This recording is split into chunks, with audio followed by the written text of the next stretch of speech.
Masechet Yoma, Daf Yud Dalet, on va commencer par Yud Gimel Amud Bet, les 5 dernières lignes. Tanu Rabanan, Kohen Gadol Makriv Onen. Nous savons que un homme qui a perdu un proche parent, jusqu'à l'enterrement, il s'appelle Onen.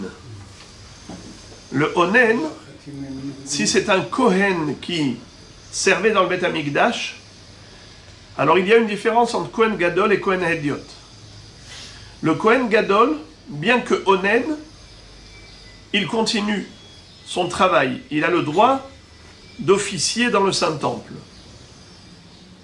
Min Amikdash lo yetse. Oui, d'accord. Parce que ça paraît un petit peu... Philosophiquement, c'est parce que, étant donné qu'il est Kohen Gadol, il est complètement connecté sur le réseau divin.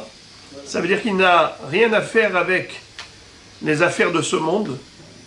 Et il est déconnecté. L'amour d'Hachem doit flamber en lui jusqu'à dépasser même l'amour de ses proches.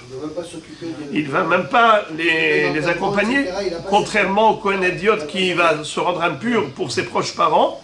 Lui, le Kohen Gadol, il n'a même pas le droit de se rendre impur pour les accompagner à leur sépulture. Le Kohen Gadol, il peut continuer de faire les korbanot dans le Beth Amikdash. Mais il n'a pas le droit de manger. En tant que Onen, il peut servir dans le Beth Amikdash, faire les korbanot, mais il n'a pas le droit de manger les korbanot. Le Kohen Hediot n'a pas le droit de servir, c'est-à-dire il n'a pas le droit d'offrir des sacrifices s'il est Onen. Un Kohen Hediot, un Kohen classique, qui a perdu l'un de ses proches pour lesquels il est en deuil, il n'a pas le droit de rester dans le Beth Amikdash. Il doit sortir et rentrer chez lui. Un Kohen Hediot qui a fait un korban alors qu'il était Onen, c'est un Hiloul, c'est une profanation. Mais pas pour le Kohen Gadol. Le Kohen Gadol, au contraire, il a le droit. Tanu Rabanan, Kohen Gadol Makriv Onen. La Braïta nous enseigne qu'un Kohen Gadol a le droit d'offrir des sacrifices alors qu'il est Onen. Il n'a même pas encore enterré son proche parent. Et comme on le sait qu'il y a une différence fondamentale entre le Kohen Gadol et le Kohen Hediot, c'est que le Kohen Hediot a le droit de se rendre impur pour accompagner à leur sépulture les 7 proches parents, père, mère, frère, sœur, fils, fille et épouse. La sœur, attention, seulement si elle n'est pas mariée. Et le Kohen Gadol, lui, par contre, il n'a pas le droit de se rendre impur pour accompagner à leur sépulture les 7 proches. Il n'a le droit de se rendre impur que pour un met mitzvah, c'est-à-dire un mort qui est abandonné et que personne ne va pouvoir enterrer. Alors là, le Kohen Gadol, il a le droit de se rendre impur. Donc voilà déjà une différence entre le Kohen Gadol et le Kohen Hediot à propos des dinim de Tum'at Met. Mais maintenant, la Gemara, la Braïta nous fait remarquer la différence entre Kohen Gadol et Kohen Hediot concernant les sacrifices. Dans cette période-là, où il est Onen, dans ce laps de temps entre la mort et l'enterrement, durant ce laps de temps, la personne s'appelle Onen. Un Kohen Hediot qui est Onen n'a pas le droit d'offrir des sacrifices. Il doit sortir du Beth Amikdash. Tandis que le Kohen Gadol a le droit d'offrir des sacrifices même lorsqu'il est Onen. Et on l'apprend du pasouk que Rashi nous cite les aviv ou les imo lo itama ou min Amikdash lo yetse velo yhalel. De là on apprend qu'un Kohen Gadol, même, premièrement, il n'a pas à se rendre impur pour son père et sa mère. Min Amikdash lo yetse, il n'a pas besoin de sortir du Beth Amikdash. Et même si il fait des sacrifices, lo yehalel, ce n'est pas un hiloul, ce n'est pas une profanation. Tandis que un Kohen Hediot, si il offre des sacrifices alors qu'il était Onen, c'est hiloul, c'est une profanation.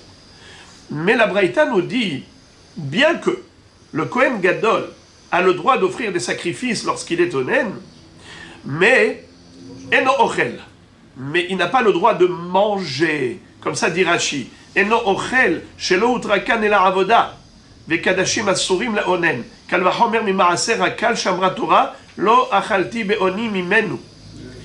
D'où apprend-on que le Kohen Gadol, bien qu'il ait le droit d'offrir des sacrifices pendant qu'il est Onen, mais il n'a pas le droit de manger les sacrifices, on l'apprend par Kalva Homer du Maaser Sheni. Dans Parashat Kitavo, on nous enseigne la notion de Vidouï Ma'asrot. C'est quoi Vidouï Ma'asrot? C'est qu'une fois, à l'issue de 3 ans, tous les 3 ans, on doit faire Vidouï Ma'aser, c'est-à-dire faire une déclaration. Déclaration des revenus. Alors il y a une déclaration des prélèvements. Akadosh Baruch Hu, j'ai fait ce que tu m'as demandé. J'ai donné la terouma au Kohen, j'ai donné le Maaser Rishon au Lévi, Maaser Sheni à Yerushalayim, je l'ai mangé Bikdusha, le Maaser Sheni. Le Maaser Sheni, c'est Kadosh. Ce sont des fruits de la 2e dîme qu'on doit monter à Yerushalayim pour les manger là-bas. Si c'est trop lourd ou trop loin, on transfère la Kedusha des fruits sur de l'argent, lequel sera dépensé à Yerushalayim pour acheter des produits alimentaires qui seront consommés sur place. Mais il y a une précision dans ce vidouille, dans cette confession. Qu'est-ce qu'on dit? Lo achalti be'oni mimenu. Je n'ai pas mangé le Maaser Sheni à Jérusalem en étant onen. Sous-entendu qu'il y a une interdiction formelle de manger ces fruits sacrés à Jérusalem si la personne a perdu un proche parent et qu'elle n'a pas encore été inhumée.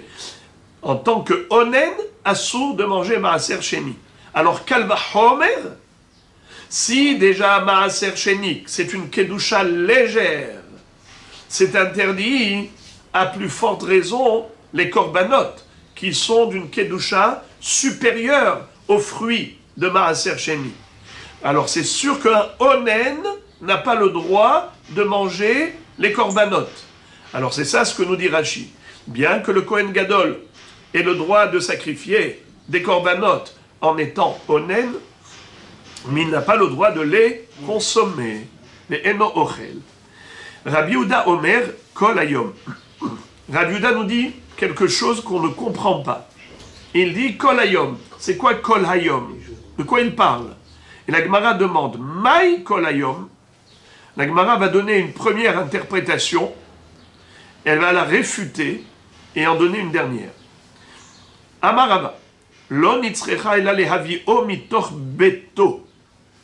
Qu'est-ce que ça veut dire lehavio mitoch beto? Rashi explique. Mitzvahu sheyeviu la migdash la avod kol hayom kede lefakeach tza'aro. Ve'achika amar Rabbi Yehuda. Kol hayom yeh asuk behakrava.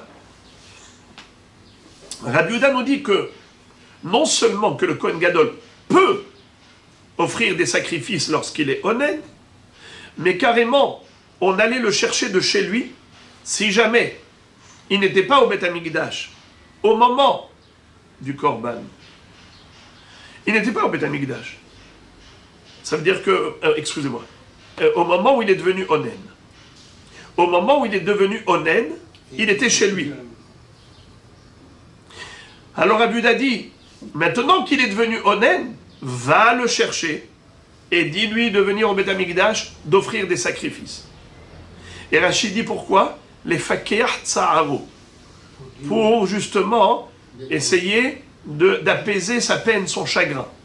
Étant donné que c'est un homme maintenant qui est profondément chagriné d'avoir perdu un proche parent, pour meubler son temps, entre guillemets, pour le distraire et dissiper son chagrin, amène-le au Beth Amikdash et que toute la journée il soit occupé par le service sacré.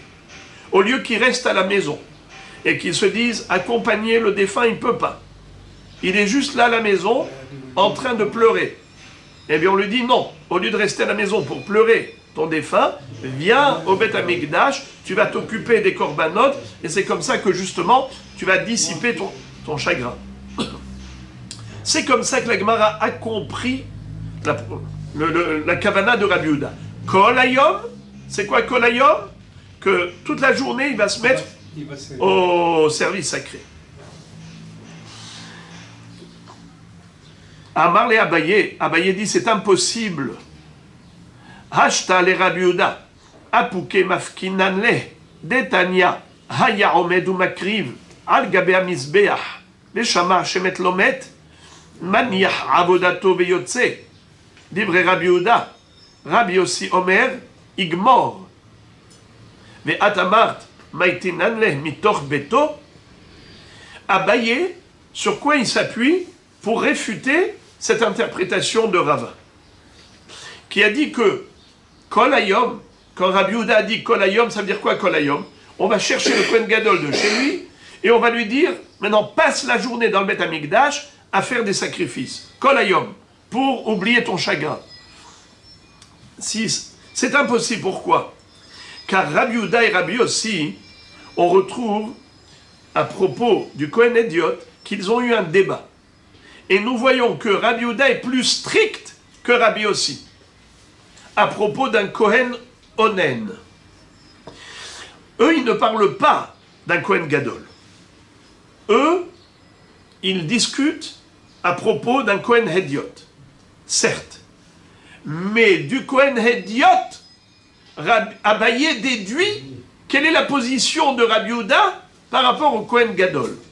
On va voir que Rabbi Yehuda, il est plus strict que Rabbi Yossi. Et il va dire, Kohen Hédiot, qui est Onen, un Kohen Hédiot vient d'apprendre qu'il a perdu un proche parent. Il est devenu Onen. Il était en plein milieu d'une opération du culte sacrificiel. Est-ce qu'il termine ou il s'arrête net? Rabbi Yehuda dit qu'il s'arrête net. Rabbi Yossi dit non, qu'il termine ce qu'il a commencé. Il ne peut pas commencer un nouveau korban, mais s'il était en plein milieu d'un sacrifice, qu'il achève son travail. Alors, du fait que Rabbi Yehuda est très mahmir par rapport à la aninout, tu vois que Rabbi Yossi est mekil, Rabbi Yehuda est mahmir, et dit le onen, il termine même pas ce qu'il a commencé. Alors c'est vrai qu'il parle d'un Kohen Hédiot, il ne parle pas d'un Kohen Gadol, mais de là tu peux extrapoler. Tu peux comprendre la position de Rabbi Yehuda à propos du Kohen Gadol. Alors le Kohen Gadol, les amis, le Kohen Gadol a le droit d'offrir des sacrifices lorsqu'il est onen. C'est vrai qu'il a le droit. Mais est-ce que c'est souhaitable qu'il fasse une chose pareille ce jour-là? S'il était déjà dans le Beth Amikdash, alors il est écrit dans la Torah, au Min Amikdash, lo yetse. Mais s'il était chez lui, tu vas pas aller le chercher quand même. Ne fais pas dire à Rabbi Yehuda plus que Chachamim. Chachamim ont dit Kohen Gadol Makriv Onen, mais ils n'ont pas dit qu'il faut aller le chercher de chez lui. Rabbi Yehuda Omer Kol Hayom. Comment tu as interprété ces deux mots de Rabbi Yehuda, Kol Hayom? Comment tu as interprété? Tu as dit certainement que Rabbi Yehuda veut dire que même si le Kohen Gadol était chez lui à la maison, il faut le convoquer pour qu'il vienne au Beth Amikdash et qu'il fasse des korbanot en étant honnête pour dissiper son chagrin. Mais c'est pas possible. Ce n'est pas possible de faire dire une chose pareille à Rabbi Yehuda, parce que dans ce cas-là, tu ferais de Rabbi Yehuda quelqu'un de beaucoup plus indulgent que Chachamim. Or, nous avons vu qu'au contraire, il est exigeant. Il dit que le Kohen Hédiot, faut qu'il s'arrête net. Donc, il est mahmir dans la aninout. Pour pas que le Kohen Hédiot ne fasse un korban, il est mahmir dans la aninout. Alors, bien que pour le Kohen Gadol, c'est permis de faire un sacrifice en étant onen, d'accord, c'est permis. Mais il n'était pas au Beth Amikdash, il n'était pas là.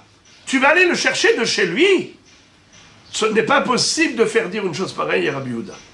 Voilà comment Abaye a réfuté l'interprétation de Rava, qui a dit que Rabbi Yehuda, en disant Kol Hayom, ça voulait dire qu'on va chercher le Kohen Gadol pour qu'il travaille Kol Hayom dans le Beth Amikdash. Impossible. Et là, Rava, à cause de cette réfutation, Rava donne une autre interprétation à Kol Hayom. Maï Kol Hayom, l'Omar, chez Eno Oved Kol Hayom. Gezerah Shema Yochal. C'est-à-dire, juste au contraire. Juste le contraire. Rabbi Yehuda voulait dire Kol Hayom L'Oved. Bien que Minha Torah, le Kohen Gadol a le droit d'offrir des sacrifices tout en étant onen. Mais Midera Banan, non. Vous savez très bien que les Hachamim sont capables d'annuler une mitzvah de la Torah, Beshev ve'al ta'aseh, en nous demandant de rester passif. Par exemple, le jour de Rosh Hashanah, on doit sonner le shofar, et pourtant, lorsque ça tombe Shabbat, Hachamim ont dit non, tu sonneras pas le shofar, de peur que quelqu'un transporte le shofar dans le domaine public. Tu vois que les Hachamim ont le pouvoir d'annuler une mitzvah de la Torah, de sonner le shofar, en te disant, ne fais rien, reste les bras croisés, ne sonne pas le shofar. Ou bien par exemple pour le lulav, pareil, lulav, Shabbat, ils disent, il ne faut pas prendre le lulav de peur que tu le transportes pendant Shabbat. Bien que Minatora, le lulav, s'applique également. Shabbat, pourquoi les Chachamim ont dit non? De peur qu'il le transporte dans la rue. Là aussi, Chachamim ont dit au Kohen Gadol, Minatora, tu peux offrir des sacrifices en étant honnête, mais nous on a dit non, ne sacrifie pas, de peur que tu viennes en manger. Or, étant donné que le onen n'a pas le droit de manger des corbanotes, et de peur que le Kohen Gadol, par oubli, arrive à en manger, pour ça que le Hachamim ont dit, on mettra une barrière de sécurité. Et on va te dire, non monsieur Kohen Gadol, tu ne feras pas de sacrifice lorsque tu es onen. Nous, on t'interdit. Comme ça dit la Gemara, Lomar she'eno oved kol hayom, gzera shema yochal. Mais c'est seulement bayom. Regardez Rashi, le premier Rashi de la page. Eno oved kol hayom ad halayla, aval balayla, imba leaktir halabim ve'emorim yaktir. Vous savez que les graisses et les membres des corbanotes de la journée pouvaient être brûlés pendant la nuit. La nuit, on ne peut pas faire de shrita. Tu ne peux pas faire un korban la nuit, mais tu peux brûler le korban de la journée. Tu peux brûler les membres et les graisses du korban qui a déjà été sacrifié en journée. Le Kohen Gadol a le droit de le faire, bien que en journée, non, mais la nuit, oui. Pourquoi?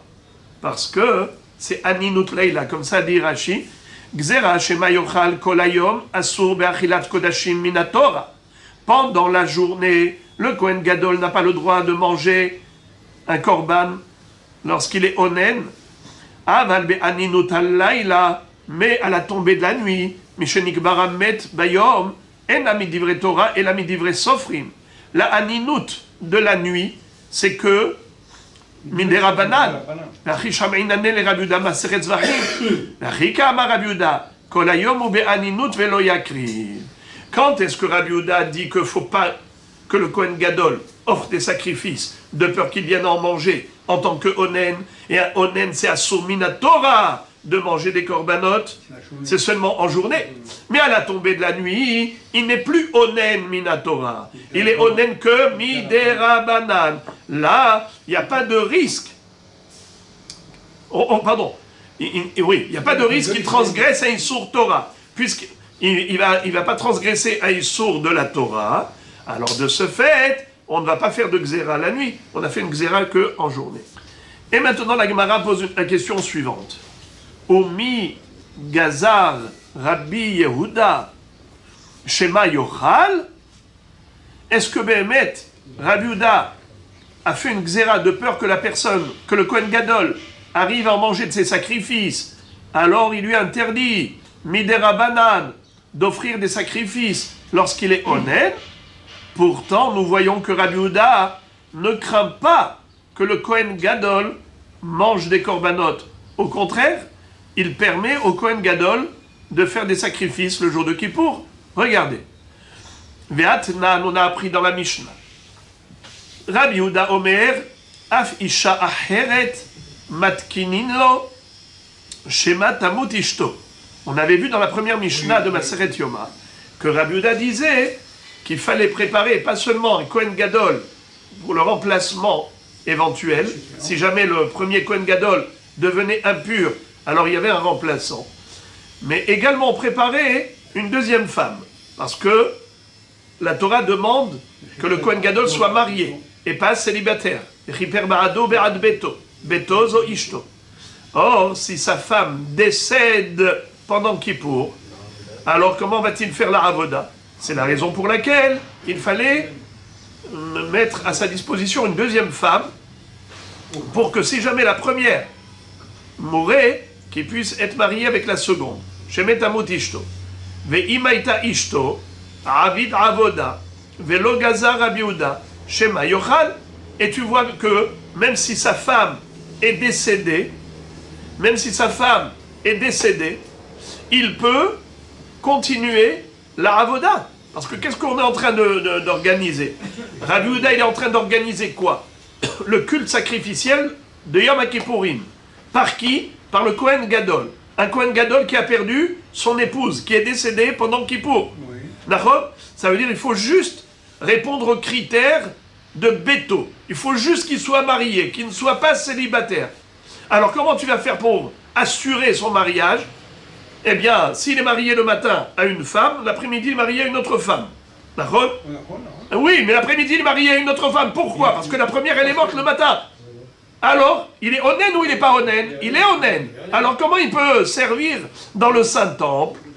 Alors qu'est-ce que tu vas me dire? Oui, mais c'est un Kohen Gadol. Kohen Gadol, il a le droit. D'accord, il a le droit Minatora. Mais Rabbi Yehuda, qu'est-ce qu'il a dit? Barrière de sécurité. Midera Banan. On interdit au Kohen Gadol d'offrir des sacrifices de peur qu'il arrive à en manger des corbanotes. Alors pourquoi est-ce que ici, où il a permis? Amarle Hachi Hashta. Quel rapport? Hatam kevan de Yom Kippourim hu dekule alma loka achle hu nami lo atel emechal. Hacha dekule alma achle hu nami atel emechal. Il y a une différence entre Kippour et les autres jours de l'année. Durant toute l'année, on mange. Tout le monde mange. Alors le Kohen Gadol aussi mange et donc il risque d'oublier et de manger les corbanotes. En tant que onen, si tu lui permets de faire les sacrifices, il pourrait se permettre aussi de manger ces sacrifices. Là, il y a un risque. Mais le jour de Kippour, où il voit tout le monde ici, passer la journée au Beth Amikdash, debout, sans manger, alors il voit que tout le monde jeûne. Il ne risque pas d'oublier son jeûne. Lui aussi, il jeûne. Lui aussi, il est Métahanite. Donc, il n'y a aucun risque qu'il vienne à manger des corbanotes par oubli. Et maintenant, la Gemara pose la question, Rav Ada bar Ahava, comment tu as posé une telle question?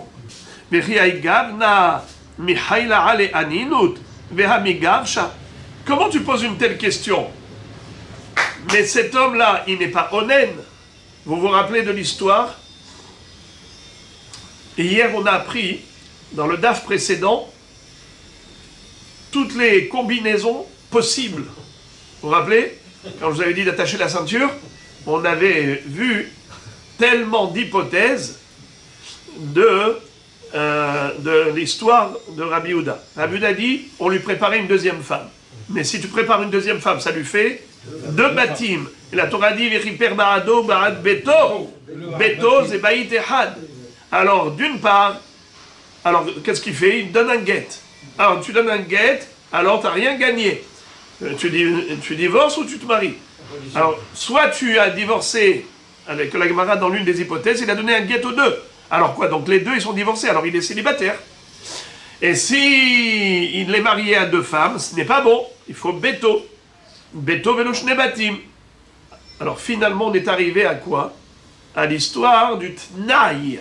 On posait une condition. Il a donné un guet à chacune d'entre elles, à condition. Si l'autre ne meurt pas, alors toi, tu es divorcé. Il dit ça à la première. Et à la deuxième, il lui dit, si je te donne ce guet à condition, tu es divorcé à condition que je rentre dans le Beth Knesset. Ça veut dire qu'il s'est laissé une ouverture, que lui pourra faire déclencher le guet en fonction de sa volonté. Et s'il voit que cette deuxième-là, elle est mourante, avant qu'elle ne meure, avant qu'elle ne décède, qu'est-ce qu'il fait? Il rentre au Beth Knesset. Et de cette manière, il fait déclencher le système du guet. Comme ça, qu'est-ce qui va se passer? Qu'est-ce qui va se passer? Il a divorcé la deuxième. Il a divorcé son mari. Et on a gagné quoi? Qu'il n'y ait pas shnebatim. Parce que ça a déclenché le divorce le divorce rétroactivement depuis avant Kippour, quand il lui a donné le guet. Et donc ça fait que toujours il n'a qu'une seule femme. D'accord. Alors la Gemara dit, maintenant, tu me dis que il est onen. Mais de quel onen? On vient de dire que il a divorcé, puisqu'il lui a donné un guet avant Kippour al Tnaï. Donc, elle est divorcée. Ça fait qu'il n'est pas onen. Si la femme n'est plus la sienne.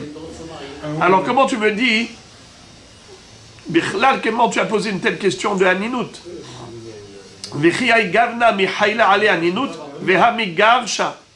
La Gemara de répondre, Nehi Nami de Aninut lo Haïl Ale Atrude Milo Mitrid. Regardez qu'est-ce que dit Rashi. Rashi dit quelque chose d'extrêmement beau. Milo Mitrad, est-ce qu'il n'est pas perturbé? D'accord, c'est vrai que au niveau halachique, elle n'a pas le statut de mariée, puisqu'il lui a donné le guet. Mais quand même, c'était sa femme. Et sa femme qui est morte, est-ce que tu crois qu'il se sent bien? Il est bien dans sa peau, ce Kohen Gadol. Il est taroud. Il est hyper perturbé. Il est profondément perturbé. Et donc, s'il est taroud, il n'est pas apte à manger des corbanotes. Pourquoi il n'est pas apte à manger des corbanotes? Regardez Rashi. Ubekodashim ba'inan simha. Ugdula, dirtiv lecha netatim le mosha, kederech sham melachim ochlim. C'est-à-dire que le Kohen doit manger les corbanotes avec joie et dans le kavod, comme des rois. Il doit manger les corbanotes royalement. Or, quelqu'un qui a perdu sa femme, il est loin de se sentir comme un roi. Alors, c'est la raison pour laquelle, en effet, il est comme le onen. Par rapport à la achila des corbanotes, bien qu'il n'y a pas de issour formel midin onen, mais il y a issour midin les mosha. Les mosha, ça veut dire l'igdoula. Et puisque il ne peut pas manger royalement avec simha, puisque sa femme est décédée, même s'il lui avait donné un guet, mais ce guet, ce n'était pas un guet par haine, c'était un guet que par formalité, parce qu'il fallait s'organiser pour Kippour, afin de répondre aux critères de la halakha, mais humainement parlant, c'est son épouse, alors c'est sûr qu'il est perturbé, même s'il lui avait donné un guet avant Kippour qui soit déclenché avant la mort et ainsi de suite. Mais sauf kol sauf, il est taroud. Puisqu'il est taroud, il n'a pas le droit de manger les corbanotes dans ces conditions de perturbation, puisque les corbanotes doivent être mangés besimha. La Gemara ici, elle se rapporte, c'est un débat de parenthèse. Le dernier débat ici, c'est une parenthèse que la Gemara ouvre par rapport à la kushia de Rav Ada bar Ahava. Regardez la deuxième ligne, reprenons la deuxième ligne. Amar le Rav Ada bar Ahava le Rava, Omi Gaza Rabbi Uda Shema Yochal, Ve'atnan Rabbi Uda Omer Afisha Acheret Matkinin Lo Shemetamut Ishto, Ve'im Haita Ishto Abid Avoda, Ve'lo Gaza Rabbi Uda Shema Yochal. La Gemara se rapporte à cette question. Bien sûr qu'après on a répondu et on a dit, mais Kippour, quel rapport Kippour et les autres jours de l'année? Kippour on ne mange même pas, personne ne mange. Donc il n'y a pas de risque que le Kohen Gadol mange. Par contre, Rabbi Uda, quand il interdit au Onen de travailler, il interdit que pendant l'année. Car pendant l'année, il y a un risque qu'il en mange, puisque pendant l'année on ne jeûne pas. Pendant l'année, il peut manger par oubli. Mais Kippour, il n'y a pas ce risque d'oubli. Mais la Gemara revient en arrière. Et elle dit à Rav Ada bar Ahava, je ne comprends même pas ta question. Tu me parles ici de Onen qui risque d'en manger. Est-ce qu'il risque d'en manger? Il ne risque pas d'en manger. Mais de quoi tu parles? Mais un Onen, de toutes les façons, il n'y a pas... Pardon, un Onen, c'est seulement s'il est Onen. Mais ici, il n'est pas Onen. Dans l'histoire de Rabbi Uda que tu as cité pour amener du grain à ton moulin, qu'est-ce que tu as dit? Tu as dit, mais voilà que Rabbi Uda, il n'interdit pas le Kohen Gadol de travailler le jour de Kippour. Et il ne dit pas qu'il risque d'en manger. Tu vois que le Onen, le Kohen Gadol, il est Onen, il peut travailler pendant Kippour. Comment il est Onen? Il a perdu sa femme. Et tu vois que ça n'empêche pas Rabbi Yehuda de permettre et d'autoriser à ce Kohen Gadol d'offrir les sacrifices le jour de Kippour. Alors comment tu peux faire dire à Rabbi Yehuda qu'il interdit au Kohen Gadol Onen de travailler de peur qu'il arrive à en manger? C'était la question de Rabada Bar Ahava. Mais nous on pose une question sur sa question. Mais Ribono Shel Olam, de quoi tu parles Rabada Bar Ahava? Tu parles d'un Kohen Gadol Onen? C'est quand, le jour de Kippour? Mais il n'est même pas Onen. Il a donné un guet à sa femme qui agit rétroactivement. Et donc, depuis avant Kippour, elle est divorcée rétroactivement. Alors, il n'est pas Onen. Sur le plan statutaire, il n'a pas le statut de Onen. Alors, de quoi tu parles? Il dit, tu veux savoir de quoi il parle? Il ne parle pas du statut de Onen, stricto sensu. Il parle du din de Achilat Kodashim par rapport à quelqu'un qui n'a pas de Simcha. Car c'est vrai que sur le plan du statut, il n'est pas Onen, halakhiquement parlant, mais tout de même il est taroud. Humainement parlant, il est profondément affecté par la disparition de sa femme, de son épouse. Et de ce fait, il ne peut pas manger les corbanotes à ce titre. Donc c'était ça la kavana de Rav Bar Ahava. Rav Bar Ahava disait, tu vois bien que Rabbi Yehuda, il n'interdit pas au Kohen Gadol de faire des corbanotes pendant Kippour, bien que il y a un risque qu'il en mange. Et c'est assourd d'en manger. Et pourquoi c'est assourd d'en manger? Mosha, les Mosha. Nachon. Et la Gemara de répondre. La question ne commence même pas, on est Kippour là. Et pendant Kippour, il n'y a aucun risque. Très bien les amis. Nouvelle Mishnah. Kol Shiv'at Hayamim, hu zorek et adam, hu maktir et haketoret, hu metiv et hanerot, hu makriv et harosh et haregel, hu sh'ar kol hayamim im ratza le'akriv, makriv. Shekohen gadol makriv chelek barosh, venotel chelek barosh. Cette Mishnah est la suite de la première. On a appris au début de Masechet Yoma que pendant 7 jours, le Kohen Gadol était isolé dans l'Ishkat Parhedrin. Mais qu'est-ce qu'il faisait? Il ne se croisait pas les bras. On le rôdait. C'était quoi le rodage? C'est qu'il venait tous les jours au Beth Amikdash faire les corbanotes. C'est-à-dire que, premièrement, on lui enseignait la théorie. Pendant les 7 jours, il y avait des Talmidei Chachamim qui allaient venir lui enseigner les corbanotes, mais en plus, on lui enseignait la pratique. On le faisait rentrer au Beth Amikdash pour qu'il s'habitue à faire des sacrifices. Alors, qu'est-ce que nous dit la Mishnah? Kol Shiv'at Hayamim, pendant les 7 jours, hu zorek et adam, c'est lui qui allait opérer ce qu'on appelle Zrikat Adam, l'aspersion du sang du korban atamid.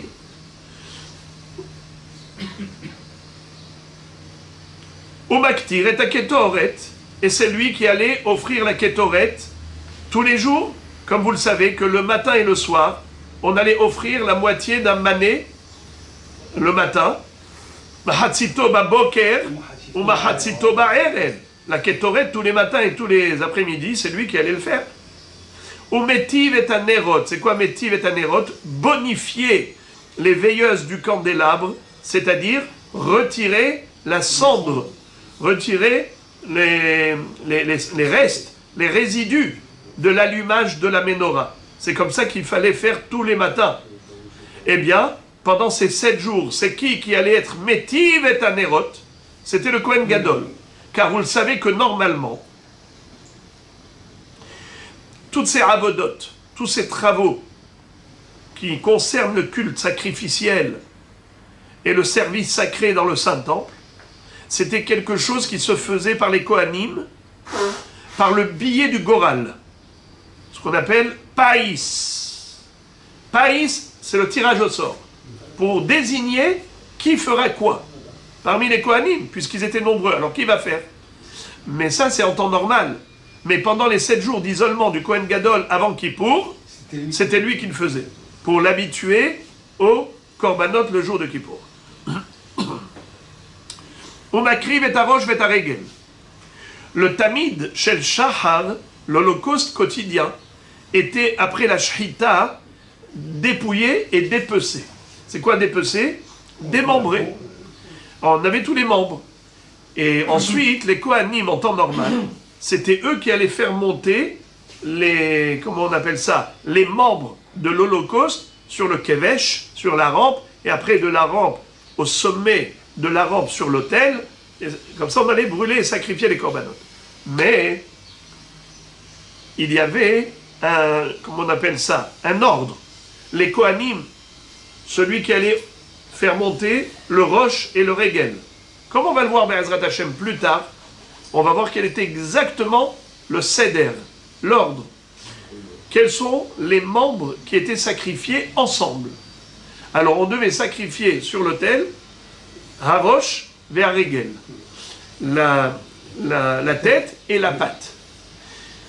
Ça, c'était le premier Kohen qui allait monter là-haut. Pendant les 7 jours, ce n'était pas offert à un autre Kohen par le tirage au sort. C'était le Kohen Gadol qui était Makriv Harosh vers Régel pendant les 7 jours. Le Païs, le tirage au sort, c'était pour le reste des membres. Mais les 2 premiers membres, c'est-à-dire Harosh vers Régel, c'était le Kohen Gadol. Maintenant, nous dit la Mishnah en conclusion, Ush'ar kol hayamim, pendant toute l'année, Imratza le hakriv makriv.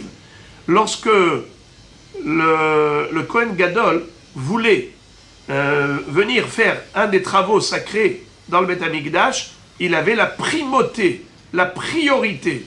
Il pouvait dire au Kohanim, bougez de là, c'est moi aujourd'hui. Eh bien, il avait ce pouvoir. Chez Kohen Gadol Makriv Helek Barosh, Benotel Helek Barosh. Non seulement qu'il pouvait choisir être lui le premier Barosh, être à la tête de tous les travaux du service sacré, mais en plus, même au niveau de la consommation des corbanotes, il pouvait choisir la part la meilleure. Notel Helek Barosh. Il avait la primauté. Bien, Kohen Gadol Me'ehav. À Kohen Gadol Me'ehav. Gadeleu Michel Ehav. Ses frères doivent l'honorer et l'agrandir. S'il était pauvre, il devait l'enrichir. Tout le monde allait lui donner de l'argent pour le rendre Gadol. Gadeleu Michel Ehav. Gemara. La Gemara maintenant va chercher à savoir qui est l'auteur de notre Mishnah et elle veut d'emblée exclure Rabbi Akiva. C'est-à-dire, il est impossible de dire que l'auteur de notre Mishnah, c'est Rabbi Akiva. Où est-ce que nous voyons Rabbi Akiva contredire notre Mishnah? Mantana, qui est l'auteur de notre Mishnah? Amar Afrizda, Delo que Rabbi Akiva. Afrizda va nous dire, c'est certainement pas Rabbi Akiva. Dei Rabbi Akiva, Ha'amar, Tahor shenafla alav hazza'a, Tim ato, echi avid avoda. C'est-à-dire, Rabbi Akiva nous dit que si on a aspergé un homme qui était pur avec les eaux lustrales mélangées aux cendres de la vache rousse, normalement, à quoi servait ce mélange d'eau avec les cendres de Para Adouma? Ça servait à purifier un homme qui avait été au contact d'un mort. Comme il est impur, alors on va l'asperger de ces eaux lustrales pour le purifier. Vehiza hatahor alatame. Mais Rabbi Akiva va nous dire quand est-ce que l'eau va purifier, que si la personne qui a subi cette aspersion était impure. Mais si la personne qui a été aspergée était pure auparavant, eh bien elle deviendra impure par cette aspersion. C'est-à-dire que pour Rabbi Akiva, si j'asperge un homme impur, alors il deviendra pur. Si j'asperge un pur, il deviendra impur. Alors les amis, rappelez-vous, combien de temps va rester impure cette personne? D'après Rabbi Akiva, si on asperge un homme qui était pur, il deviendra impur. Combien de temps? Un jour. Un jour. Et le jour même, qu'est-ce qu'il va faire après l'aspersion? Il va où? Au mikvé. Et après le mikvé, qu'est-ce qu'il fait? Il attend la tombée de la nuit. Et à la tombée de la nuit, qu'est-ce qu'il est? Tahor. Très bien. Alors écoutez, Rabotai, qu'est-ce qu'on a appris dans la première Mishnah de Masechet Yoma au début? Qu'est-ce qu'on avait appris? Qu'il fallait asperger le Kohen Gadol. Il fallait soit... Non, la Mishnah, qu'est-ce qu'elle avait dit? 7 jours. On avait vu que pendant 7 jours, il fallait l'asperger. Alors, Ribono shel Olam, si tu l'asperges tous les jours, cet homme-là, il était pur. Et maintenant, tu l'as aspergé, tu l'as rendu impur. Alors, comment il va faire les corbanotes? Tu as dit que pour le rodage, il faut l'habituer pendant ces 7 jours à offrir les sacrifices pour que le jour de Kippour, il soit déjà familier avec la Avodat Korbanot. Mais comment il peut faire des sacrifices pendant ces 7 jours? Mais pendant ces 7 jours, il est impur. Comment tu l'as rendu impur? Avec les aspersions, puisque dans la première Mishnah, tu nous as dit qu'on est mazim alav kol shiva, on l'asperge pendant les 7 jours. Or, d'après Rabbi Akiva, si tu asperges un homme pur, il devient impur. Alors, donc c'est sûr que il est certain que notre Mishnah n'a pas été enseignée par Rabbi Akiva, car Rabbi Akiva ne peut pas autoriser le Kohen Gadol avant Kippour, pendant ces 7 jours, de faire des corbanotes. Comment il peut l'autoriser à faire des corbanotes alors qu'il est impur? Impurifié par quoi? Par l'aspersion. Donc c'est sûr que c'est pas Rabbi Akiva. Et la Gemara, pour fonder la question, elle nous cite la mahloket de Rabbi Akiva. Regardez. Détania, comme nous enseigne la braïta suivante. Vehiza hataor alatame bayom hashelishi ou bayom hashevi'i.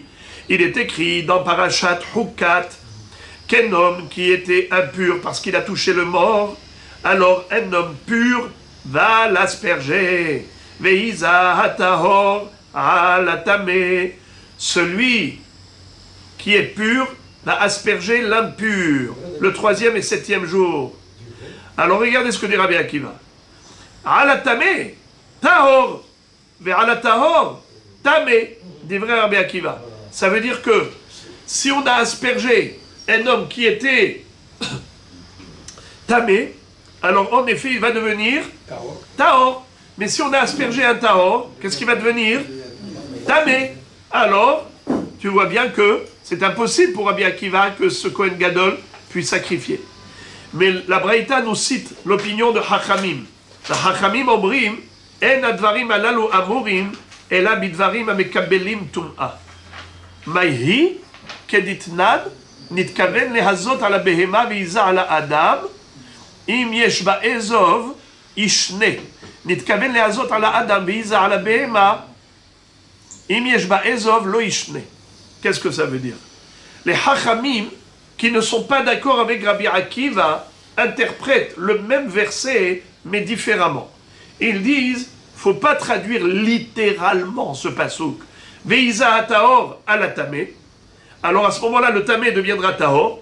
Mais si l'homme était tahor au début, alors il deviendra tamé par cette aspersion.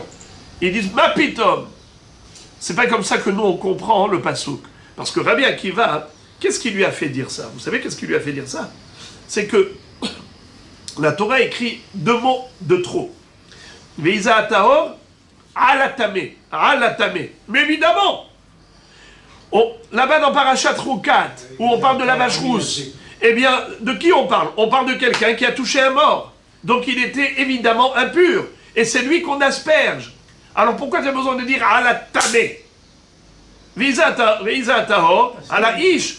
On sait qu'on parle de cet homme qui est tamé.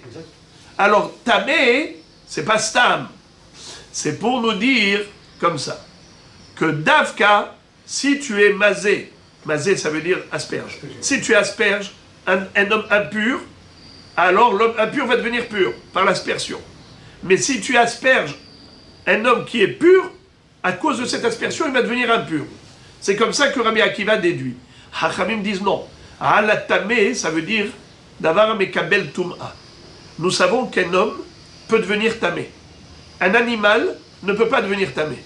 Une bête, elle a touché un mort. Est-ce qu'elle devient tamée? Non.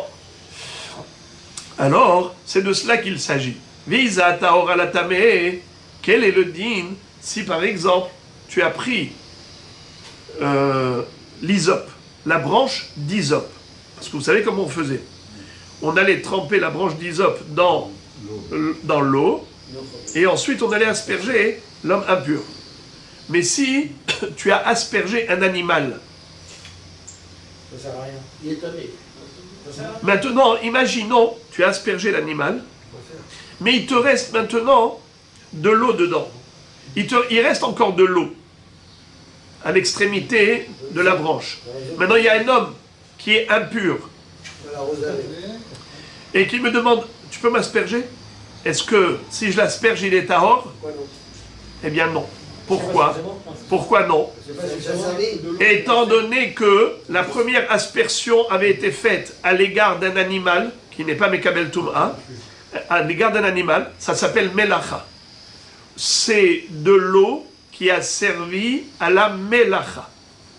On n'a pas le droit d'asperger un homme impur avec de l'eau de para adouma qui a déjà servi pour un travail quelconque. Or, asperger un animal, c'est un travail, puisque l'animal, il n'est pas impur. Donc il n'y a pas d'effet expiatoire, d'effet purificateur par rapport à l'animal.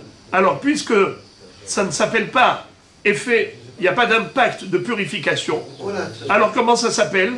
Ça s'appelle Melacha. Puisque ça s'appelle, deux secondes, qu'on dit les choses entièrement.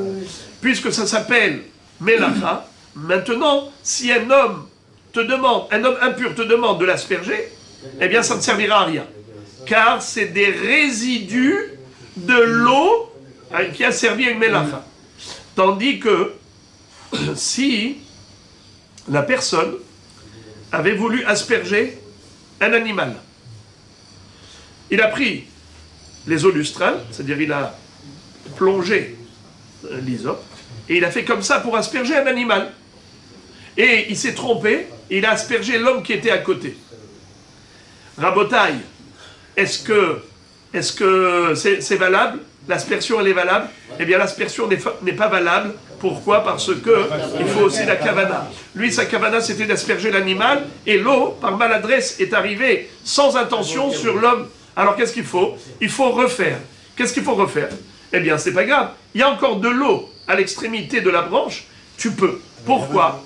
Étant donné que la première fois, quand tu avais aspergé l'homme, c'était un homme impur.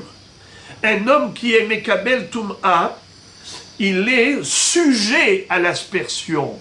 Puisqu'il est sujet à l'aspersion, même si ça ne l'a pas purifié concrètement parce qu'il manquait la kavana, mais on ne peut pas dire que cette eau, c'est de l'eau résidue d'un acte de melacha, de avoda. Non, j'ai aspergé un homme qui était justement purifiable, mais comme il manquait l'intention, c'est pour ça que c'est pas bon. Qu'est-ce qu'on fait? Tu l'asperges une deuxième fois, et cette fois-ci avec la kavana de le purifier. Mais si c'est l'inverse, toi tu as voulu asperger un homme, tu t'es trompé, par maladresse tu as aspergé l'animal qui était à côté. Maintenant l'homme il te dit, eh oh mais c'est moi qu'il faut asperger, c'est pas mon animal. Il dit oui mais j'ai pas fait exprès. Ok, alors maintenant il me reste de l'eau dedans. Et est-ce que je peux l'asperger pour le purifier? La kavana, c'est pour l'homme. Non. Non, il revient sur l'animal. La kavana au départ, c'était l'homme. C'est vrai, alors c'est ça le chidouche. Bien que la kavana c'était pour l'homme et pas pour l'animal, pardon, bien que la kavana... C'était pour l'animal et non pas pour l'homme. Non, la kavana c'était pour l'homme et pas pour l'animal, mais concrètement, l'eau est partie sur qui? Sur l'animal. Sur l'animal. Alors concrètement, cette eau qui est résidu, qui est le reste de l'eau dans la branche, c'est de l'eau qui est un reste de melacha. Puisque c'est un reste de melacha, c'est-à-dire j'ai fait un travail de doucher la bête, parce que la bête, l'aspersion de la bête n'a pas un statut d'aspersion purificatrice. Étant donné qu'une bête n'est jamais tamée, donc elle n'est jamais sujette à l'aspersion, alors qu'est-ce que c'est qu'une aspersion d'une bête? Ça s'appelle un travail. Quand tu asperges un homme il est Mekabel Tum'a, alors son aspersion, ce n'est pas un travail. Quand tu asperges une bête, ça s'appelle un travail, pourquoi? Parce qu'il n'y a rien d'autre qu'un travail. Ne me dis pas que tu es en train de purifier la bête, puisqu'elle ne peut jamais devenir impure. Alors, ok, Alors on va commencer à Rabotaï, je répète tout ce que j'ai dit, mais on va aller dans l'ordre. Axiome de base. Axiome de base. Premièrement, il faut le savoir, qu'un homme peut devenir tamé. Une bête ne peut pas devenir tamé. Ça, c'est la première introduction. Deuxième introduction, c'est que quand je prends de l'eau avec ma branche que j'ai trempée à l'intérieur, voilà, j'ai ici à l'intérieur, je trempe et j'asperge. Si j'asperge un homme, alors l'eau qui reste me permet d'asperger encore un homme. Parce que ça s'appelait une aspersion de purification. Si j'asperge une bête, je ne peux plus asperger ensuite un homme. Pourquoi? Étant donné qu'une bête, elle n'est jamais tamée, donc on ne peut pas parler de purification par rapport à une bête. Donc quand tu asperges une bête, tu n'as pas fait une aspersion purificatrice, tu as fait une aspersion de travail. Troisième introduction. L'eau qui reste d'un travail est disqualifiée. L'eau qui reste d'une aspersion, elle est encore valide. Elle est encore valide. Quatrième introduction, c'est que la kavana, si j'ai aspergé un homme sans kavana, eh bien l'aspersion n'est pas purificatrice. Elle n'est pas valide. Par exemple, j'ai aspergé, je voulais asperger l'animal, et par maladresse, j'ai aspergé l'homme. L'homme devient tahor? Non. Pourquoi? Qu'est-ce qui manquait? La kavana.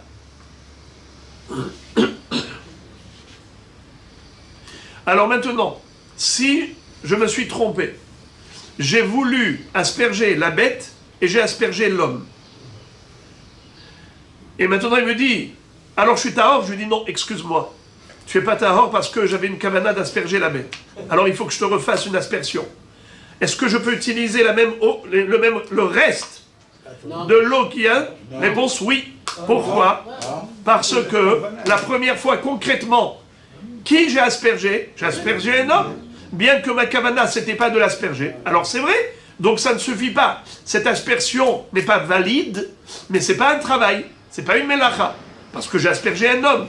Et dans l'absolu, un homme, il est sujet à la purification. Puisqu'il est sujet à la purification, l'aspersion qui a été celle qu'il a atteint, alors d'une part, elle est invalide parce qu'il manquait la kavana, je ne voulais pas l'asperger, je voulais asperger l'animal, mais d'autre part, je n'ai pas invalidé l'eau qui reste, puisque l'eau qui reste, ce n'est pas l'eau qui reste d'une melacha, c'est l'eau qui reste d'une aspersion, et pas d'une melacha. L'aspersion n'était pas suffisante, bien que l'aspersion n'était pas suffisante, mais ce n'est pas d'une melacha. Mais si c'était l'inverse, il voulait asperger l'homme, et par maladresse, il a aspergé l'animal.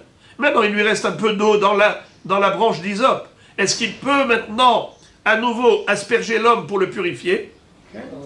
Réponse, non. Pourquoi non? Car la première fois, il a aspergé qui par erreur?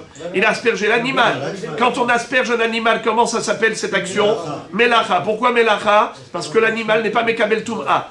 L'animal n'est pas sujet à une aspersion de paradouma. Donc ça ne s'appelle que melacha. Ça ne peut pas s'appeler purification. Ce n'est pas une aspersion normale. C'est une melacha. Alors, l'eau qui restera de la melacha, est-ce qu'elle est valide ou invalide? Invalide. Je ne pourrai pas asperger un homme avec le reste de l'eau. Alors voilà, Rabotai, tout ce que Hachamim ont déduit de deux mots. Veiza hataor alatame.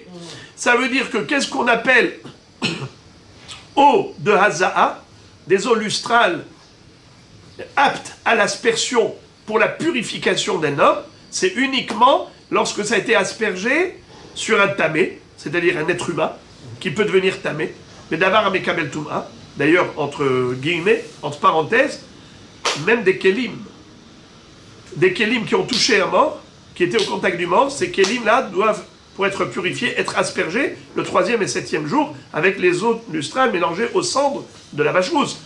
Eh bien, ça s'appelle Mekabel Tum'a. Un homme est Mekabel Tum'a. Des Kélim sont Mekabel Tum'a. Un animal, une bête, n'est pas Mekabel Tum'a. Vous avez posé une question, comment se fait-il que la Torah appelle des animaux tamés, comme le cochon et comme le chameau? Bonne question. Il faut distinguer entre Tum'a et Tum'a. La Torah emploie le terme Tum'a pour plusieurs choses, mais ça n'a pas du tout la même signification. Il y a ici la Tum'a physique par le contact. On peut purifier. Une Tum'a qui est purifiable. Comme par exemple, quelqu'un qui a touché un mort, quelqu'un qui a touché Zav, Zava, Nida, Yoledet, Metzora, Nevela, et ainsi de suite. Shirvat Zera, Baal Keri. C'est parce qu'il manque des Tum'ot. Ça, c'est une Tum'a physique qui peut disparaître avec la purification que nous donne la Torah. Par contre, quand vous parlez de Tum'a, elle est à Teme'im Emlachem par rapport à la consommation, c'est une Tum'a qui est foncière. C'est-à-dire que on n'a pas le droit de manger ces bêtes. C'est ça la Tum'a. Le mot Tum'a, ça veut dire Atum. C'est les mêmes lettres. C'est-à-dire c'est bloqué, c'est fermé, tu ne peux pas accéder. Alors, en effet, on peut appliquer ça à plusieurs notions. Que c'est tamé. Tamé. Dans le sens où tu n'as pas le droit de manger ces bêtes-là. Mais ce n'est pas une Tum'a qui est purifiable. Ils sont foncièrement tamés. Et ce n'est pas une Tum'a physique. Le cochon, tu touches un cochon, tu ne deviens pas tamé. Tu touches un chameau vivant, tu ne deviens pas tamé. Ils sont tamés même vivants dans le sens de l'interdiction de manger. Et la Torah a employé le même terme, mais dans une connotation différente. Okay. L'aspersion qu'il y a eu sur l'homme, c'était pour l'homme, et il l'a fait sur l'animal. Je ne vois pas où est la mélacha si la kavana c'était pour l'homme.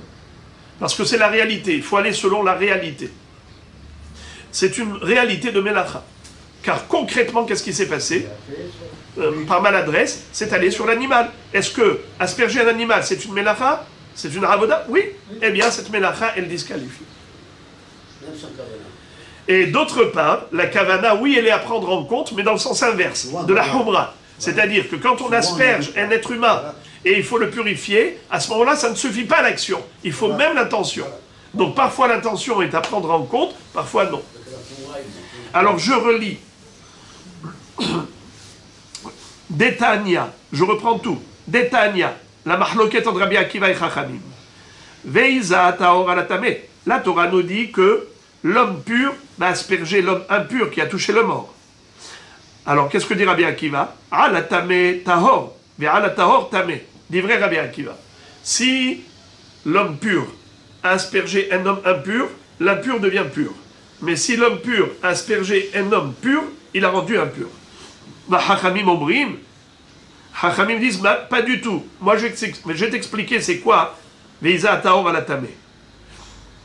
En advarim alalu amurim, et la bidvarim amekabelim tum'a. Quand la Torah te dit alatame, elle fait allusion à dvarim amekabelim tum'a. Comme par exemple, un être humain peut devenir tamé, il est mekabel tum'a. Comme par exemple un keli, il est mekabel tum'a, il peut devenir tamé. Mais un animal ne peut pas devenir tamé. Maïhi, c'est quoi la kavana de Chachamim?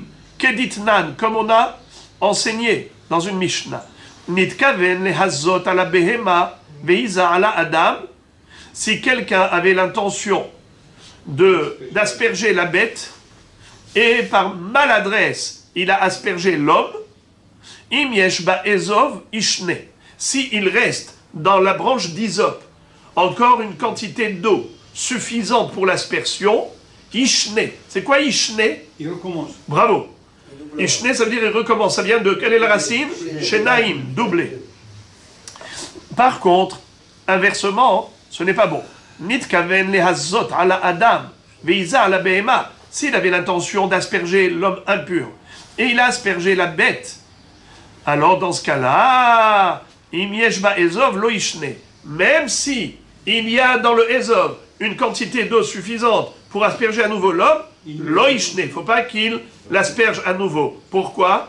Parce que cette eau a été disqualifiée, car c'est le reste d'une melacha, d'avoir aspergé une bête. Alors il va falloir tremper à nouveau le ezov dans le keli, il va devoir tremper le ezov dans le keli à nouveau pour pouvoir asperger.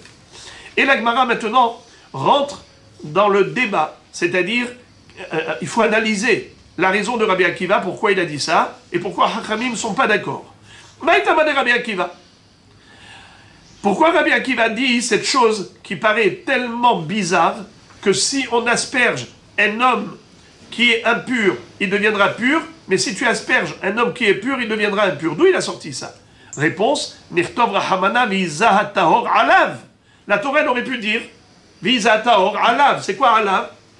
Puisqu'on a déjà parlé précédemment d'un homme impur qui a touché un mort. Donc le sujet, on le connaissait, t'as pas besoin de répéter Alatamé. On sait qu'il était tamé. C'est de cela qu'on parlait. Alors pourquoi la Torah a dit Alatamé? Qu'elle dise Alav, Viza Tahor Alav. Maï Alatamé, Shma Mina. C'est pour faire la déduction suivante. Alatame tahor, et alatahor tamé. Voilà comment Rabbi Akiva a déduit. Vera banan et les hachamim. Qu'est-ce qu'ils vont faire avec cette question de Rabbi Akiva? Rabbi Akiva, il pose une bonne question. Il y a écrit ici alatame au lieu d'écrire alav. Hachamim te répondent. Hay lidvarim amekabelim tum'a ou deata. Qu'est-ce que ça veut dire? Comme on avait dit précédemment, que le mot alatamé, selon Hachamim, ça fait allusion à l'histoire de la bête et l'homme. Quand est-ce qu'on dit que les restes de l'aspersion sont invalidés? C'est seulement si c'est les restes d'une melacha. Par exemple, asperger la bête, qui n'est pas mekabel tum'a. Mais si c'est les restes d'une aspersion sur un homme qui est mekabel tum'a, Vizataor alatamé, qui est mekabel tum'a, ou un keli qui est mekabel tum'a, alors le reste s'appelle encore valide. Avalacha, kalvahomeru. Et imalatame tahor, alatahor, le kol sheken. Hachamim disent, pourquoi on n'est pas d'accord avec Rabbi Akiva? Parce que ce que dit Rabbi Akiva, c'est complètement illogique. C'est contraire à la logique à 100%. Pourquoi? Parce que si déjà un homme impur, tu l'as purifié grâce à l'aspersion des eaux lustrales, alors kalvahomer, un homme qui est pur, c'est sûr qu'il ne va pas devenir impur avec cette eau, avec cette aspersion. Mais c'est juste impossible. C'est impensable ce que tu dis, Rabbi Akiva. Voilà pourquoi nous on a interprété différemment les mots alatamé. Parce que ton interprétation à toi, tu as dit alatamé tahor, alatahor tamé, c'est paradoxal. Mais Rabbi Akiva, alors comment Rabbi Akiva a pu dire une chose pareille? Rabbi Akiva va te répondre Haïnu deka amar shelomo, amarti ihkama, vehi rechoka mimeni.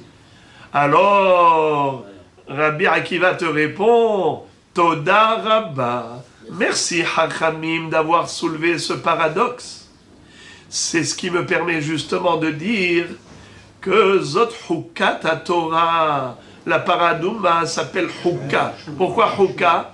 Une loi implacable qui est impénétrable, incompréhensible, imperceptible pour l'être humain, à tel point que même le plus intelligent des hommes, Shlomo HaMelech, c'était l'homme le plus hacham. Qu'est-ce qu'il a dit? J'ai compris la raison de toutes les mitzvot, sauf de celle-là. Amarti ehkama vehi rechoka mimeni. J'ai été hacham, j'ai réussi à percer les raisons de chaque mitzvah. Mais celle-là, elle me dépasse. Comment est-ce possible? Les taher et tatamé ou le tamé tatahor. Mais tamé théorim ou le taher tmeim. Tu asperges un homme qui est pur, il devient impur. Tu asperges un homme impur, il devient... Pardon, un homme pur, il devient impur. What is it? Eh bien ça, c'est pas possible pour un être humain. C'est pas intelligible pour un être humain. Ça dépasse l'entendement humain. Très bien, la Gemara dit Vera Banan. Alors, Hachamim, comment est-ce qu'ils vont comprendre l'énigme de la paradouma? Zot Hukat Torah. Hukat, ça veut dire que c'est une mitzvah énigmatique. Où est l'énigme? Puisque d'après vous, tout est logique.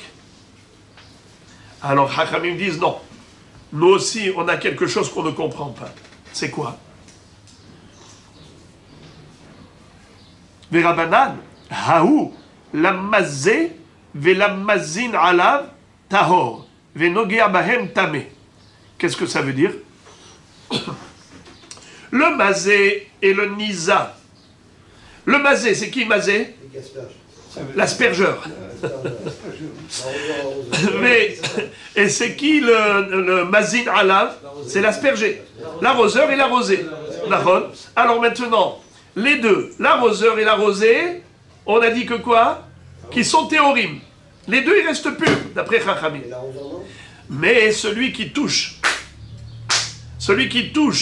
les eaux lustrales sans raison, il y a un mélange d'eau avec les sangs de Paradouma, il touche sans raison, devient tamé. Ça, pour nous, c'est énigmatique. Voilà l'énigme. Et donc, quand il va devenir tamé, ce monsieur, qu'est-ce qu'il va devoir faire? Il va devoir aller au mikvé, et ce n'est qu'à la tombée de la nuit qu'il sera tahor, celui qui a touché sans raison les eaux lustrales. Donc, il n'a pas besoin d'une autre aspersion. Non, non, il va juste au mikvé, un jour.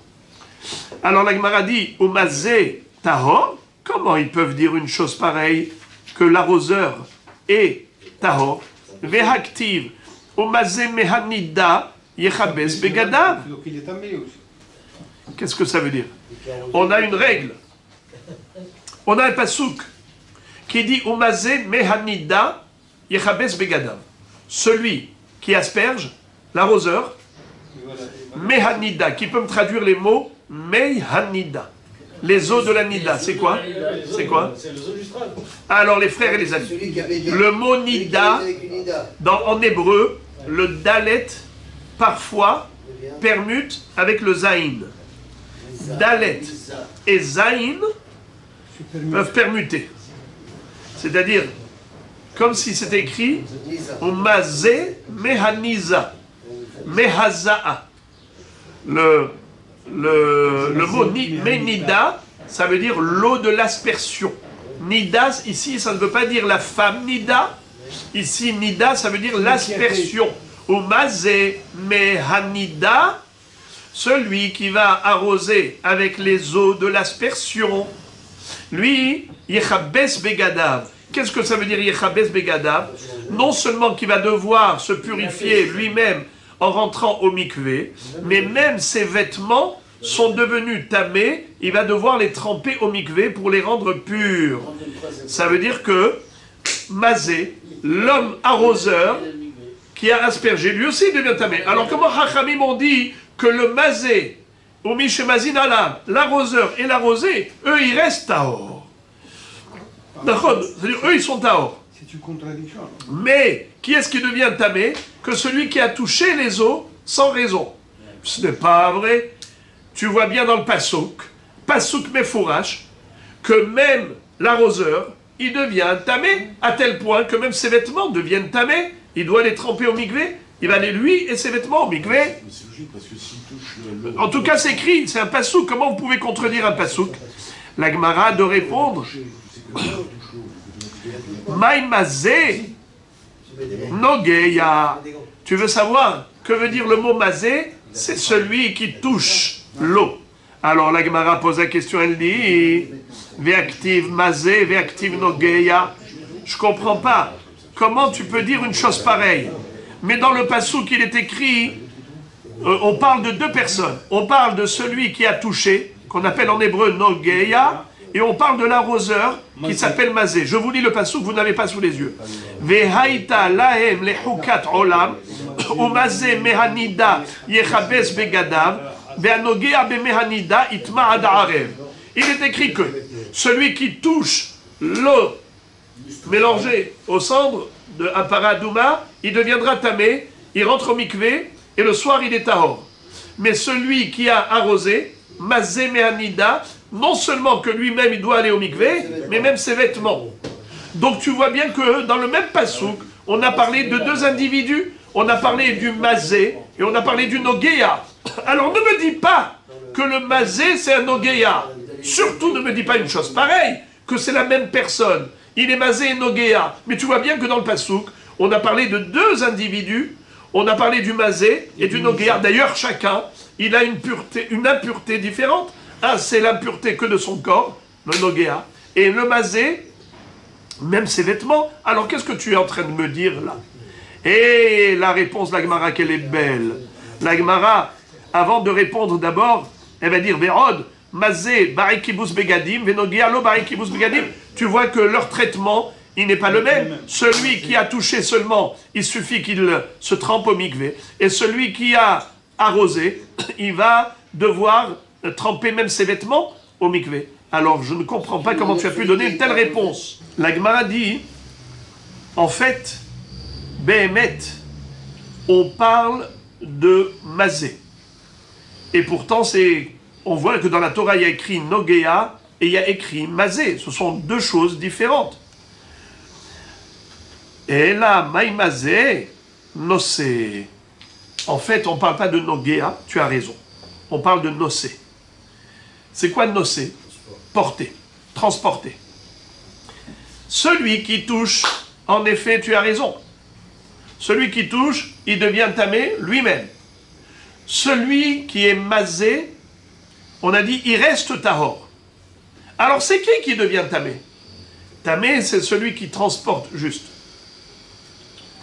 Celui qui transporte l'eau dans un verre, ce transporteur, lui, il était tahor, il deviendra tamé. C'est de lui que parle la Torah quand elle dit que Vehab mazé ou mazé me'anida yechabez begada. Faut pas traduire mazé par arroseur, mais il faut traduire mazé par porteur. La Gemara dit, alors venir Torah hamana nosé, maïta maktiv mazé. Je comprends pas. La Torah, il lui manque du vocabulaire pour s'exprimer clairement. Pourquoi la Torah a besoin d'appeler le transporteur arroseur? Elle appelait mazé, mais appelle-le nosé, porteur. C'est beaucoup plus simple, puisque tu dis que c'est de cela qu'on parle. La réponse, hakamashmalan deba'inan shi'ur haza'a. Ce que la Torah veut te dire au travers de ce changement de terminologie, c'est de te dire que celui qui porte cette eau, il faut qu'il y ait à l'intérieur du verre un shi'ur minimal d'aspersion. Ça veut dire que si il y a très peu d'eau, il y a juste un tout petit fond d'eau, et il a transporté, il ne deviendra pas tamé. Il ne deviendra tamé que s'il y a un minimum de quantité. Et qu'est-ce qui s'appelle le minimum de quantité? De quoi asperger un homme qui était impur.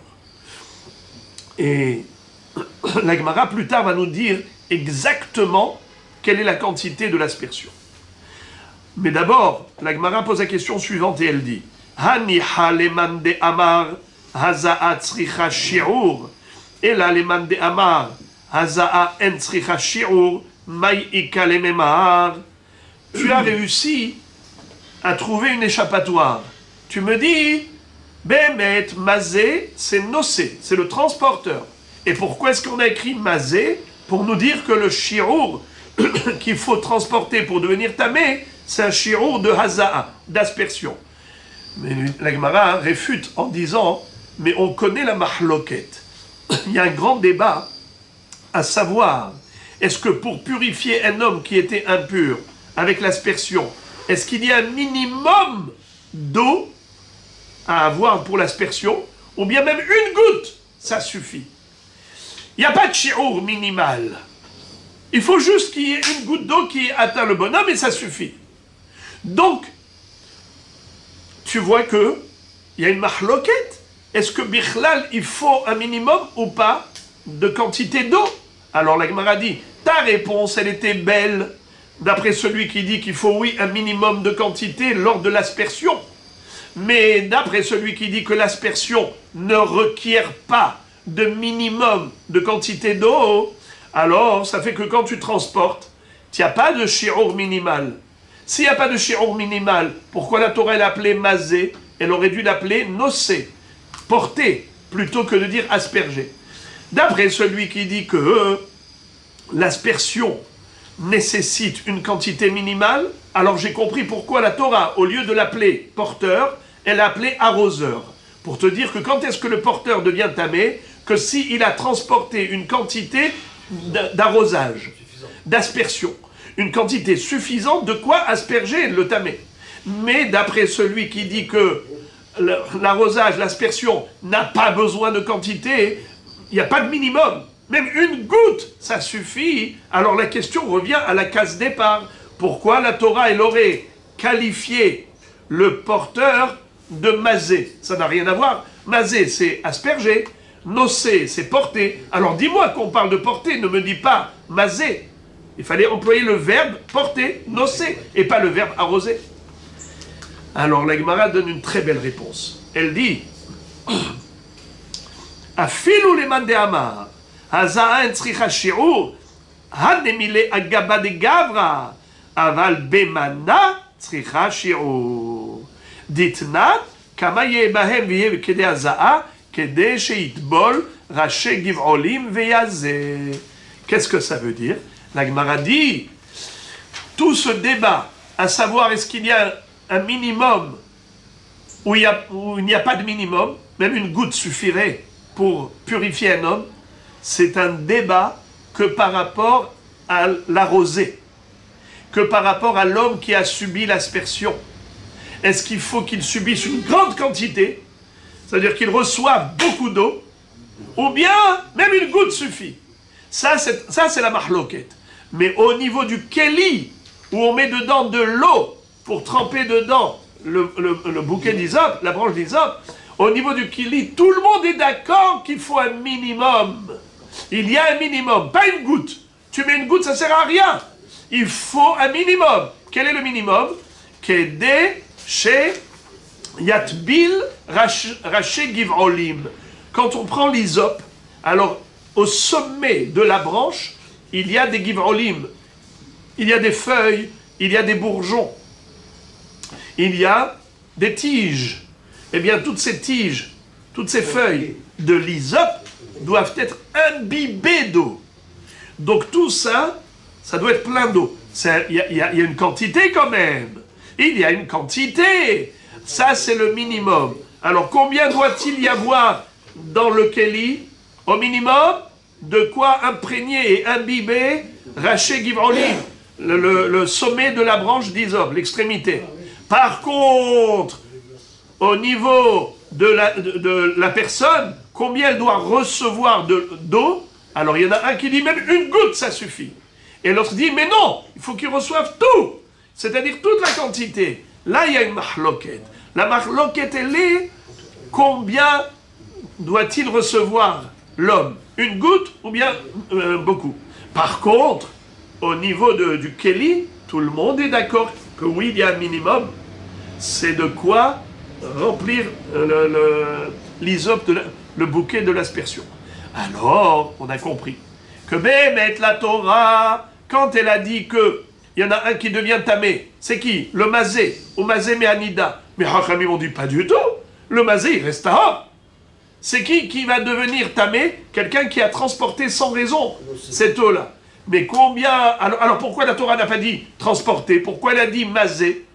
Celui qui arrose, pour te dire quand est-ce que le transporteur de cette eau devient tamé, que s'il y avait une quantité minimale de quoi arroser. C'est pour ça qu'on a parlé d'arrosage, pour nous indiquer la quantité minimale pour devenir tamé si on a transporté cette eau. Alors la Gemara dit, Abaye Amar, Afilu Tema Rabbi Akiva, de Avid Avoda Kule Yoma, Ulpania, Maddu Ale, Vetavil, Ve'avid Aref Shemesh. La Gemara donne maintenant la réponse de Abaye par rapport à la question initiale, avant qu'on se soit livré à tellement d'analyses de la mahloket de Rabbi Akiva et Chachamim, et on avait dit que c'est sûr que notre Mishnah, elle n'est pas d'accord avec Rabbi Akiva, car qu'est-ce qu'elle a dit notre Mishnah? Qu'on allait asperger tous les jours le Kohen Gadol pendant les 7 jours de rodage. Or, d'après Rabbi Akiva, qu'est-ce qu'il deviendrait cet homme qui était pur? Qu'est-ce qu'il deviendrait? Impur. S'il est impur, comment est-ce qu'il va pouvoir sacrifier les corbanotes pendant les 7 jours de rodage? C'est paradoxal. Tu l'asperges, tu le rends impur et tu veux qu'ensuite qu'il aille faire des corbanotes. Donc forcément, la Mishnah, elle va d'après Hachamim, qui disent que l'aspergé qui était pur reste pur. L'arrosé, il reste pur. Donc c'est la Mishnah, elle va que d'après Chachamim, car elle ne peut pas marcher d'après Rabbi Akiva. Maintenant, Abaye dit, oui, elle peut fonctionner, même d'après Rabbi Akiva. Comment? Viens, je vais te dire comment. En journée, cet homme était pur. Il a fait tous les sacrifices. Après, une fois qu'il a terminé le korban atamid de l'après-midi, il a tout fait. Maintenant, je l'asperge. Je l'asperge. Il devient tamé d'après Rabbi Akiva? Oui. Et ensuite, il va au mikvé? Il va au mikvé? Oui. Le soir, à la tombée de la nuit, qu'est-ce qu'il va faire? Il va devenir Tahor. Le lendemain matin, il est comment? Tahor. Il peut faire les corbanotes. Toute la journée, il fait les corbanotes. Après, l'après-midi, une fois qu'il a tout terminé, des corbanotes, qu'est-ce que je fais? Je l'asperge. Je l'asperge. Et maintenant que je l'ai aspergé, qu'est-ce que je l'ai rendu? Tamé. Je l'ai rendu tamé, qu'est-ce qu'il faut faire? Qu'il aille au mikvé. Une fois qu'il était au mikvé, qu'est-ce qu'il faut faire? Qu'il attende la tombée de la nuit. Il redevient Tahor. Le lendemain matin, Aouda pareil. Puisque la Mishnah nous a dit au début de Masechet Yoma, elle nous a dit qu'il fallait asperger le Kohen Gadol pendant les 7 jours de rodage au quotidien. Il fallait qu'il fasse ses corbanotes au quotidien, il fallait l'asperger au quotidien. On s'est dit, mais si tu l'asperges, d'après Rabbi Akiva, il va devenir tamé. Il te dit, oui, on l'asperge, mais quand? Après qu'il a terminé les corbanotes. Et il va faire le mikvé. Voilà, exactement. Je l'asperge, il va au mikvé, il est tard la nuit. Voilà. C'est beau. La Mishnah nous a dit, au maktir et à ketoret, au métiv et à nerot. Qu'est-ce que va faire encore le Kohen Gadol pendant les 7 jours de rodage? C'est lui qui était maktir la ketoret, qui allait offrir l'encens, c'est lui qui allait être métiv et à nerot, c'est-à-dire bonifier le candélabre. Ça veut dire quoi bonifier?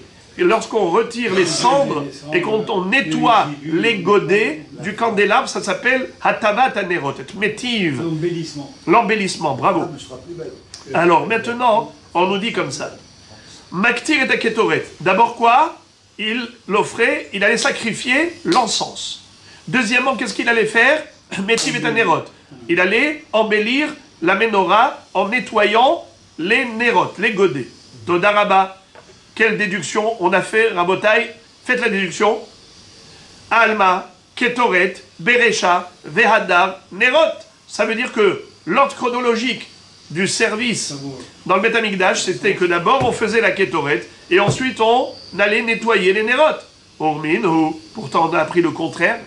Il y a une Mishnah dans ma Sechet Tamid où là-bas on nous décrit en détail l'ensemble du culte sacrificiel et on nous disait comme ça. Mi shezacha bedishun misbeach hapenimi, ou mi shezacha bamenora, ou mi shezacha baketoret.